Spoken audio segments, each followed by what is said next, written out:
Hey everyone, thanks for tuning in. If you're new here, consider subscribing.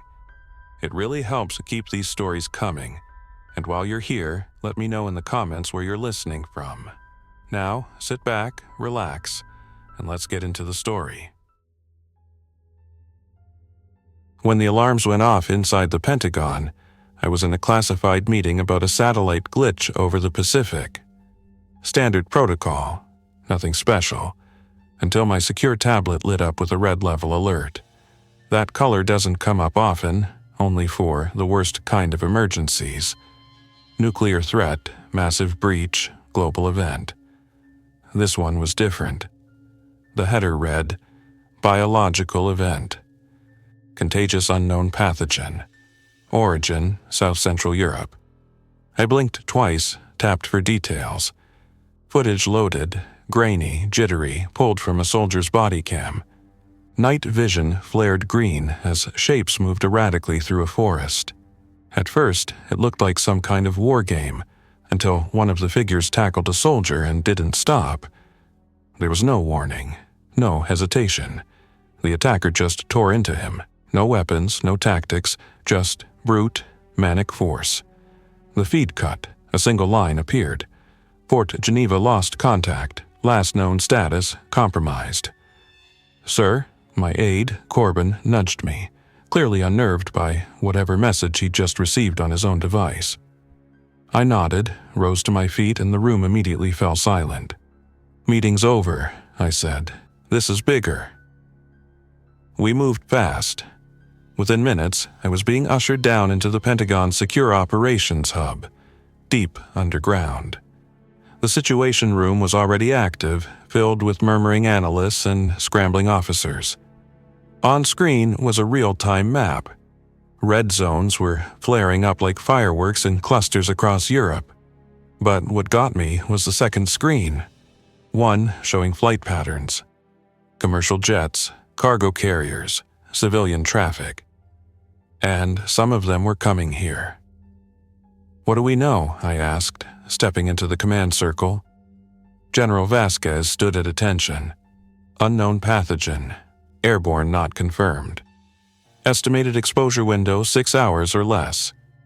Symptoms: rapid neurological collapse, followed by aggression. No verbal communication.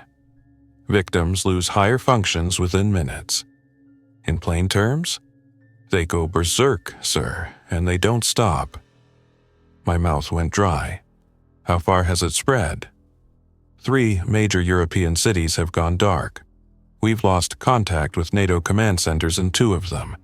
The infection window is short, but it's fast. Too fast. I paced to the central console, heart hammering. Do we have anything stateside? There was a beat. Then Vasquez said, Yes, 1 case, Anchorage. Civilian transport came in 2 hours ago. Anchorage, that meant it was already here. I gripped the edge of the console, trying to ground myself. Activate Operation Lock Glass, I ordered. Heads turned, a few gasps. One tech's hands froze mid-typing. Sir, Lock Glass is for total collapse scenarios, someone whispered. This is one. It wasn't a decision I made lightly. Lock Glass authorized the temporary shutdown of all non-essential air traffic, immediate containment of all military installations, and, if necessary, the severing of communications between affected zones and the rest of the country. The president would have to sign off on it, but he trusted me. We'd been in the trenches together before, politically, anyway. I just hoped I could still reach him. I tapped into the secure line.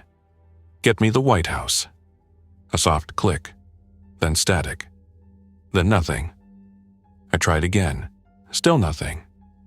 Satellite links down, said a comms officer.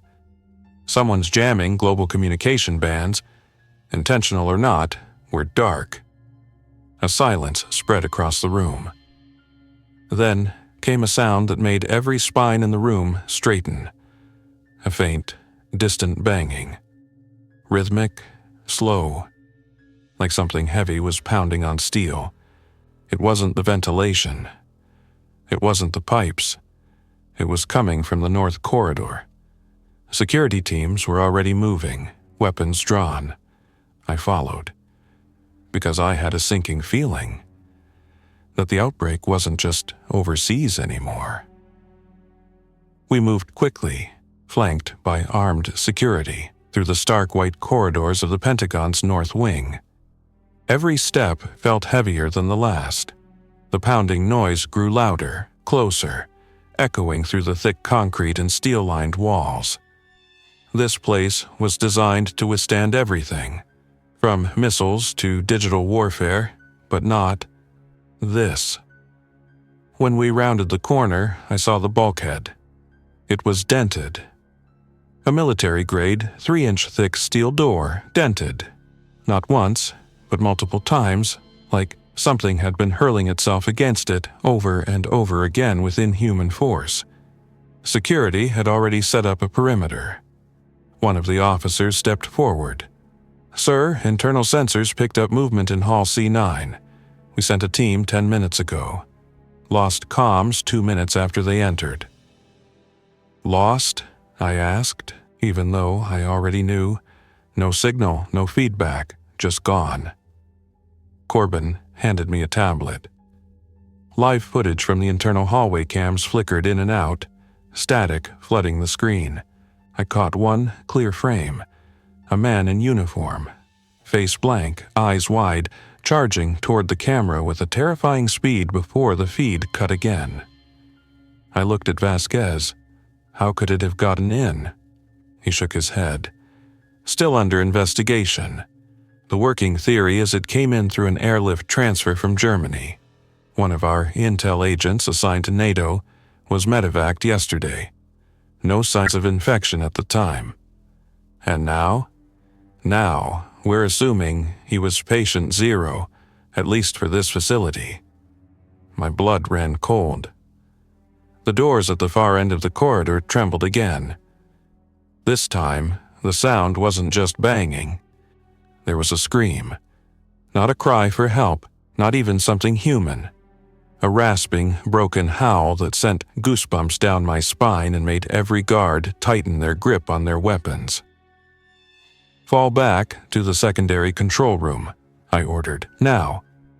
We moved fast, the squad covering our retreat. I watched the live feed from the tablet as we ran. The hallway where the pounding came from was now empty. But that was worse. Something had moved, something fast. Back in the control room, we sealed the doors. Triple lockdown. I turned to Vasquez. "We're no longer in containment mode, this is survival." He nodded grimly. Corbin interrupted. "Sir, 2 more cases just reported. One in Seattle, one in Boston." "How?" I asked. "Civilian travel. Both passengers came in from France and Poland. Same symptoms. Both attacked paramedics, both were subdued, but not before spreading it." My chest tightened. "Do we know how it spreads?" Vasquez looked me dead in the eyes. "We're still piecing it together. Bodily contact seems to be enough. Any wound, scratch, bite, triggers the shift within minutes. Once it happens, there's no reversal." I exhaled slowly. Then the lights flickered. Not just in the room, across the entire base. The backup generators kicked in, casting everything in a dim red hue. Emergency mode. "Sabotage?" I asked. "No clue," said Corbin. "But it's not isolated. Reports are coming in from NORAD, Fort Carson, Langley." "Internal sabotage or external?" "Unknown. Could be a coordinated breach, or this thing might have more reach than we thought." For a moment, no one spoke.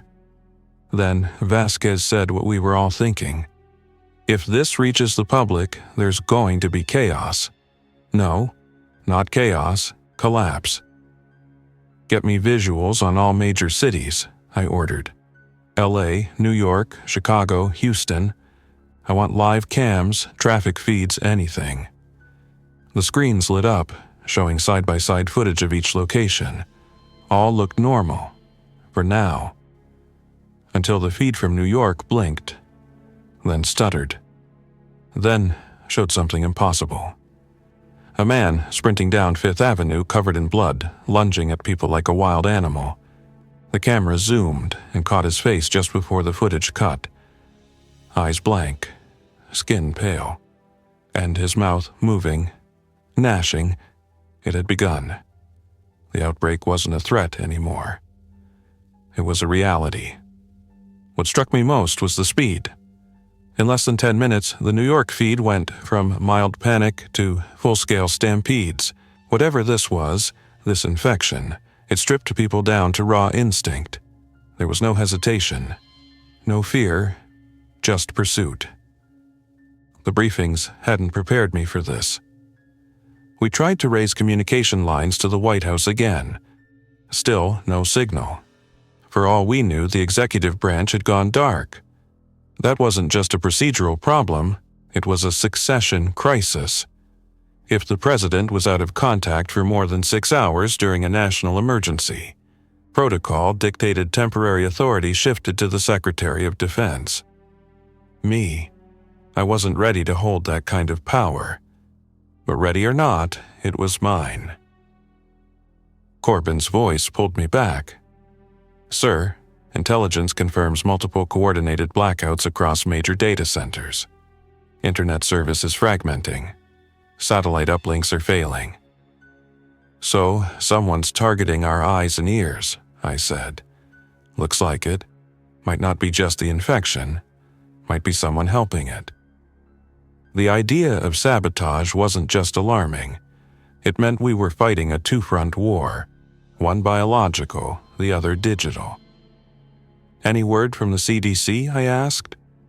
Corbin's face fell. "They issued a general quarantine advisory 20 minutes ago.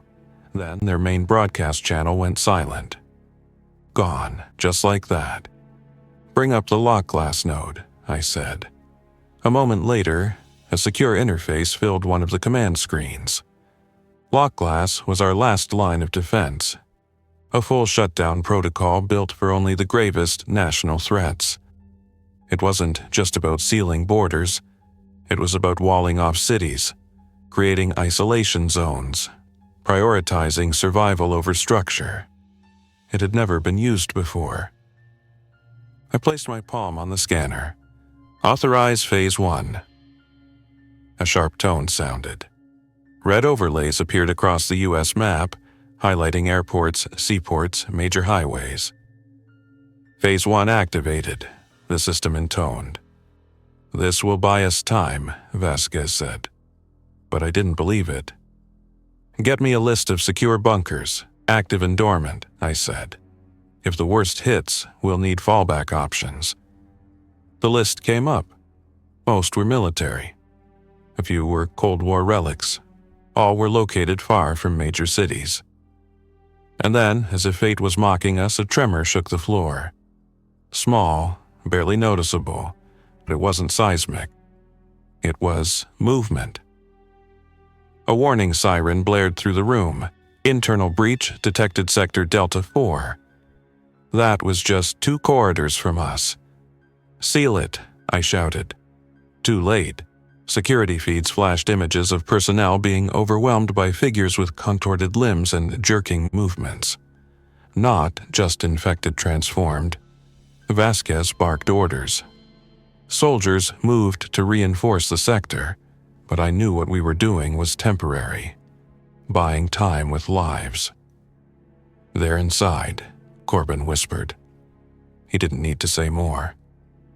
We had hours, maybe less, before containment failed completely. A sharp knock sounded at the secondary control room door. Everyone froze. Guns came up. I turned to the monitor and saw a man in uniform, drenched in sweat, pounding his fist against the reinforced glass. "Let me in," he mouthed. "Please." The camera zoomed. His hand was bleeding. Everyone looked at me. I could feel the pressure of their eyes. The unspoken question. Do we risk it? He was one of ours. But he was also injured. I made the call. "Don't open it." "But sir," If he's infected, we open that door and this whole room goes down. We can't afford that." Silence. The man outside pounded harder, his eyes wild, desperate. Then, abruptly, he stopped. He stood perfectly still, just staring at us. And then he smiled. Not the kind of smile you'd expect from someone begging for help. The kind that chills you deep inside. Then he turned, walked slowly down the corridor, and broke into a sprint the moment he rounded the corner. Gone. Just like that. I swallowed hard. "They're changing faster now," Vasquez said. We all knew what that meant. It wasn't just a virus. It was learning. The room had gone quiet. Not the kind of quiet you find in meetings or during lulls in conversation, but that heavy silence that settles in when everyone realizes the world isn't going back to the way it was. Ever. I stared at the monitors, watching the satellite feeds flicker, fade, and then blink out one by one. The grid was collapsing. Civilian networks were dropping. Major cities were showing signs of total disarray. Emergency services were overwhelmed. Law enforcement communications were silent. We were falling apart, and I was supposed to lead what was left.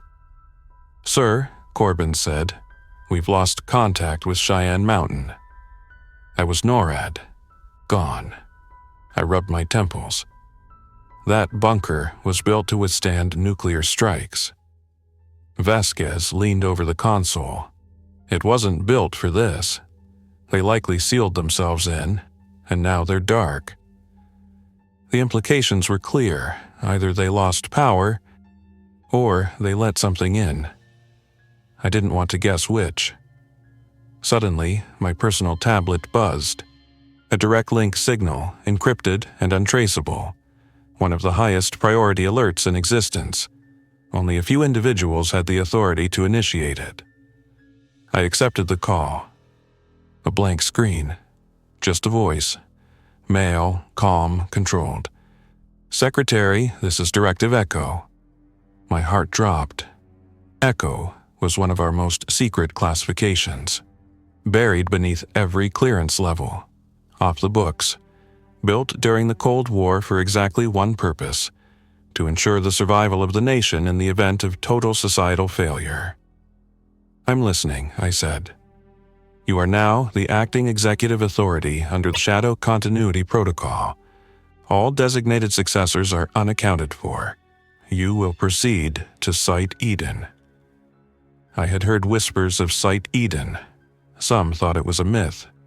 A last resort sanctuary built deep underground somewhere in the Rockies, equipped with autonomous systems, AI command infrastructure, and enough supplies to support a skeleton government for decades. "You'll be extracted in 20 minutes. Proceed to lift Zone Delta 8, the voice continued. "No one else is authorized for transport." I froze. That meant leaving the team behind. My team. "Negative," I said firmly. "I don't abandon people. We evacuate together." "Secretary, if you do not comply, we will assume compromise and initiate termination fail-safes." The screen blinked out. I stood there, stunned. My hand tightened into a fist. "They want me to run," I said aloud. "They want me to vanish into some hole in the mountains while everyone else burns." Vasquez stepped forward. "Then we make our own plan." He wasn't asking. He wasn't suggesting. He was declaring, and I respected that more than anything I'd heard that night. "We have one Blackbird left at Arlington Field," he continued. "Stealth capable. Short range. We could be airborne in minutes. And go where?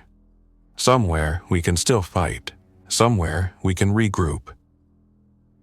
Corbin turned to a nearby console. "Sir, there's a broadcast, emergency band, civilian frequency. Patch it through." The speakers crackled, then a voice, raspy, scared, came through. "If anyone hears this, We're holed up in an old ranger station west of Denver. There's about 40 of us. We have supplies, some weapons. We've seen them. We know what they are. And we're not letting them take us. Then static. Then silence. But it was enough. There were still survivors out there. People holding the line. I made my decision. "Prep the Blackbird," I said. "We're heading to Denver." Corbin blinked. "We're going into it? We're not running. Not hiding. We'd find the survivors. We give them a reason to keep fighting. If this world is going to end, then we'll make sure we go down standing." There was a long moment of silence. Then Vasquez gave me a sharp nod. "Then let's get moving." As we prepared for departure, I couldn't shake one last thought. If this thing spreads to the heartland, if it burrows in too deep, then humanity isn't facing extinction. We're facing replacement. We moved fast. Every second mattered now. The Blackbird, a relic from another era, sleek and black as midnight, was being fueled and prepped on a hidden runway just outside Pentagon perimeter. It wasn't meant for long hauls, but speed and stealth. No aircraft on Earth came close. The plan was simple. Fly low, stay dark, and get to the Colorado mountains without drawing attention, human or otherwise. We boarded with a stripped-down team. Vasquez, Corbin, 2 operators, and myself. Just 5 of us, the bare minimum. Everyone else stayed behind to hold the line as long as they could. I gave no grand speeches, no emotional goodbyes. We all knew what this was. I climbed aboard, strapped in, and watched as the hangar doors peeled open. The sun was dipping low, casting long shadows across the tarmac. The last sunlight I might ever see in Washington. The Blackbird roared to life, engines low and guttural, like something breathing deep before a sprint. We lifted off, gliding above the ruins of a government collapsing under its own weight. Below us, D.C. looked wrong, too quiet, too still. Then I saw it, movement in the streets, hundreds of people moving together in the same direction, not running, hunting. Eyes wide, arms twitching, they moved in a ripple across the city like a single organism. Not individuals anymore, just pieces of something larger. "They're organizing," Vasquez muttered from behind me. He was right. Whatever this was, it wasn't just random chaos anymore. As we crossed the Appalachians, Corbin flipped through frequencies. Most were static, but a few still buzzed with desperate, broken voices. "They broke through the barricade, locked ourselves in the school gym. We can hear them outside. If you're out there, don't come to Atlanta. It's already..." And then more silence. We flew into the night. The cabin lights stayed dim. No talking. Just the low hum of jet engines and the occasional radio hiss. Everyone was deep in their own thoughts. But mine kept drifting back to the man outside the control room earlier, the one who smiled before vanishing. That grin, there was something aware about it. Not instinct, not reflex. Intention. I didn't say anything to the others, not yet, but the idea had rooted itself in my mind. What if the infected weren't just reacting? What if they were watching? Learning? We touched down near a remote ranger airstrip, just dirt and gravel, barely a runway at all. The mountains loomed around us like jagged sentinels. Cold air bit at my face as I stepped out into the darkness. The station was still 15 miles west. We had to go the rest of the way on foot. We gathered supplies from the storage bay, rifles, radios, rations. I checked my watch. 12 minutes past 2 a.m. That meant I'd been running this nightmare for just under 10 hours. Felt like 10 years. We started hiking. There was no moon, just the dim beam of our flashlights cutting through the dense forest. It should have been peaceful. It wasn't. We weren't alone out there. The further we moved into the woods, the more I could feel it, that pressure. Like something just beyond the trees was moving when we moved, stopping when we stopped. Corbin felt it too. I saw him glance over his shoulder every few steps, hand always hovering over his weapon. Then, around hour 11, we saw the smoke. Thin and curling up through the pine canopy, just as the broadcast had said. The ranger station. We reached the edge of the clearing and saw it. An old log structure with a busted truck parked outside and plywood nailed across every window. A makeshift barricade held together by hope and desperation. Vasquez whispered, "Movement at the second-floor window. Someone's watching us."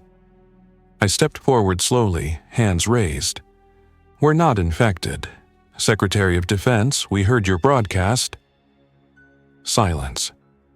Then a face appeared in the window, a teenage boy, eyes sunken but alert. "You came," he said. The door unbolted with a heavy clunk, and we stepped inside. The ranger station smelled like old wood and sweat. Inside, it was dark, quiet, and tense. 40 or so people huddled in silence. Families, former officers, a few medics. Some were armed. Most weren't. All of them had the same look, hollowed eyes and twitching nerves. The boy from the window let us in. "My dad was a firefighter," he said. "He helped get us out when the first attacks hit Denver. He didn't make it past the second day." I nodded slowly. "You did the right thing. Broadcasting saved lives." A man emerged from the back, older, built like a tank, with a thick gray beard and arms like tree trunks. "Name's Briggs. I'm running things here," he said, voice low but firm. "You're the first people we've seen in 2 days." I introduced myself, though most had already figured out who I was. Word still traveled, even in a dying world. Briggs walked us through the compound. It wasn't much, but it was smart. Reinforced doors, lookout points, hidden stashes of food and water. They had even dug trenches outside the perimeter and lined them with wire and debris. Crude, but effective. "These folks held out longer than most cities," Vasquez whispered. "Impressive." But I could tell Briggs wasn't proud of it. He was tired. The kind of tired that digs into your bones and never lets go. "They change fast," he told me, sometimes within minutes. "We had a girl, little thing, 7 or 8, got scratched on the arm and didn't tell anyone. 6 hours later, she was gone. Came back, different." He didn't need to say what happened next. "You burned them?" Corbin asked quietly. Briggs gave a slow nod. "Only way to be sure." I looked around the room. People were trying to sleep in corners, clutching bags and blankets. There were no cries, no conversations, just silence and fear. "We're headed west," I said. "We need to find a more secure location, a long-term place, something defensible, sustainable." Briggs raised an eyebrow. "You got one in mind?" "Not yet, but we'll make one." He chuckled dryly. "That kind of talk went out with the power grid, pal." I stepped closer. "I'm not here to give speeches. I'm here to fight. If you're willing, we can start building something, not just surviving, pushing back." He looked at me for a long moment, then nodded once. That night, we set up watch shifts and posted guards at the perimeter. Corbin tapped into the last working shortwave bands, gathering whatever pieces of intel were still floating out there. Most of it was grim. Los Angeles had gone dark. Chicago was now considered a no-go zone. Some smaller towns had cut themselves off completely, blowing bridges, blocking tunnels. I sat near a small fire in the main hall, staring at a hand-drawn map someone had taped to the wall. Circles marked with charcoal, red X's, arrows, and question marks. It looked like a game. It wasn't. Vasquez joined me. "There's something you should see." He handed me a photo, blurry, grainy, pulled from a scrambled surveillance drone. In it, a cluster of infected knelt in a clearing, not attacking, not chasing, just kneeling, heads bowed, surrounding something at the center. A shape, large, humanoid, taller than the others, standing perfectly still. "What is that?" I asked. "We don't know," he said, "but we've seen this before. Pockets of the infected gathering like this, organized, almost like worship." The word hit me like a brick. I stared at the photo again. It wasn't chaos anymore. It was structure. A new kind. "Maybe it's not just a virus," I whispered. "Maybe it's something worse." I didn't sleep that night. None of us did. At 4:03 a.m., just 1 hour before the 12th hour since this nightmare began, we heard it. A sound that froze the blood in our veins. From deep in the woods, beyond the tree line. Not a scream, not a howl. A chant, low, rhythmic, inhuman, and close. The sound grew louder, echoing through the forest like some ancient primal rhythm. It didn't belong in the modern world. It belonged in the dark, in forgotten places we buried with time. Everyone at the station froze. Eyes wide, weapons raised. Mothers clutched their children. Even the dogs stopped barking. "Lights out," Briggs ordered. Every lantern, every candle, every flicker of flame was extinguished in seconds. We crouched in darkness, listening.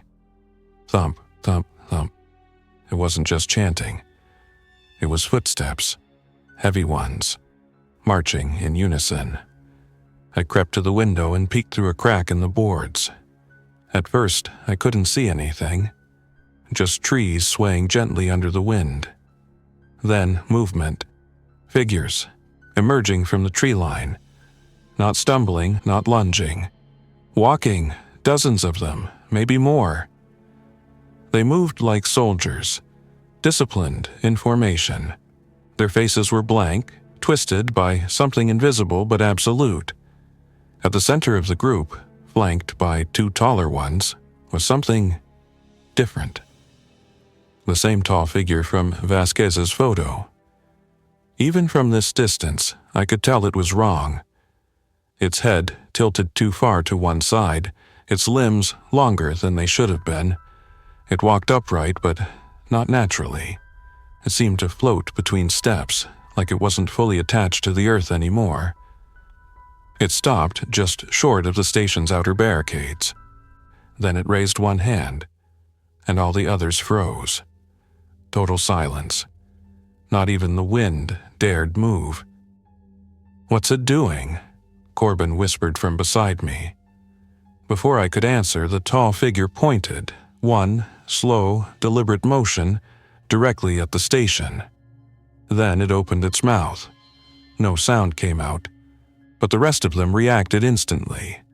They charged. "All stations, light 'em up," Briggs shouted. Gunfire erupted from every window and rooftop. The woods exploded with muzzle flashes and screams. Floodlights lit up the clearing as the infected surged forward like a tidal wave. I grabbed a rifle and ran to one of the side windows, took aim, fired. It didn't matter where we hit them. Shoulders, legs, chest. They didn't fall. They didn't flinch. They just kept coming. One of the guards on the roof was pulled down and dragged into the dark before he even had time to scream. "Pull back to the hallway," Vasquez yelled. "If they breach, we fall back room by room."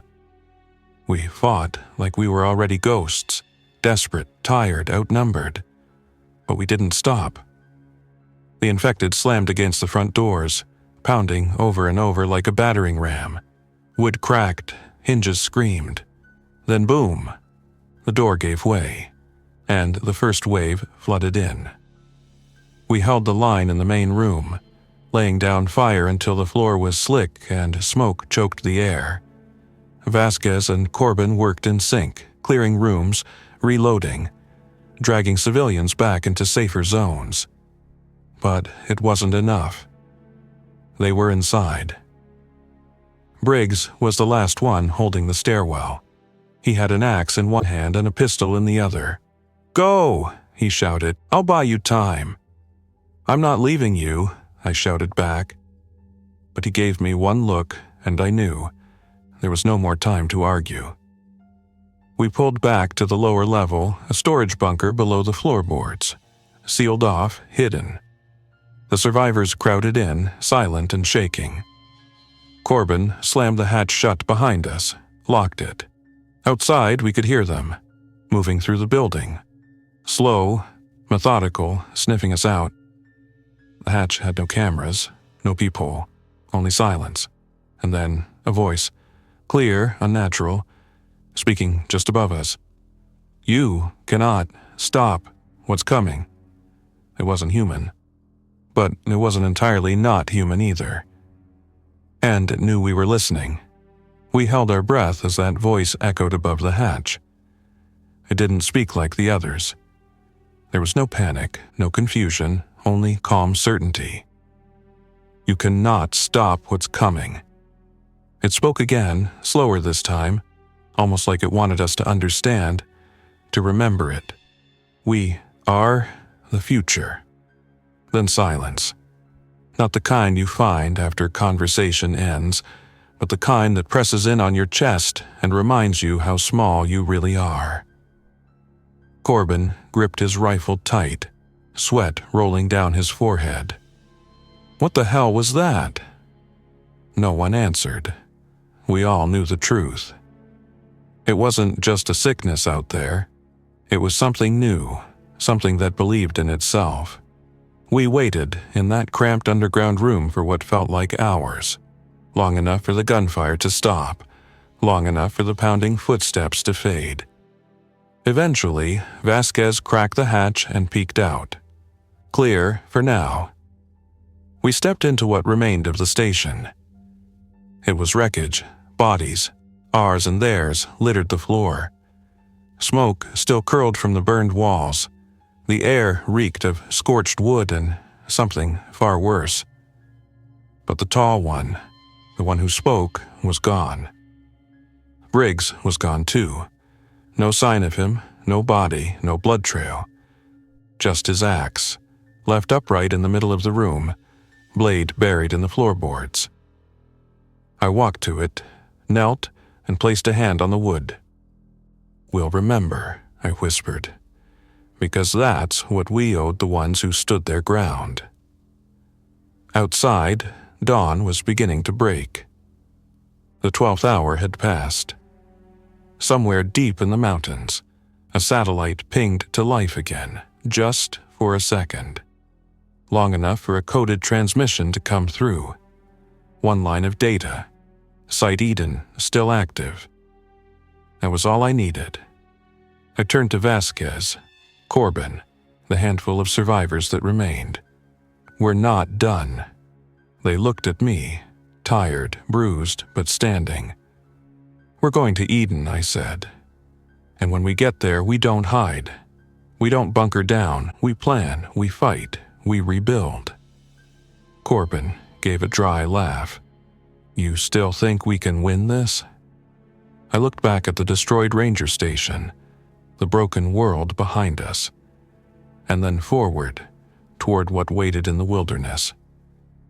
"Winning's off the table," I said, "but surviving, that's step one."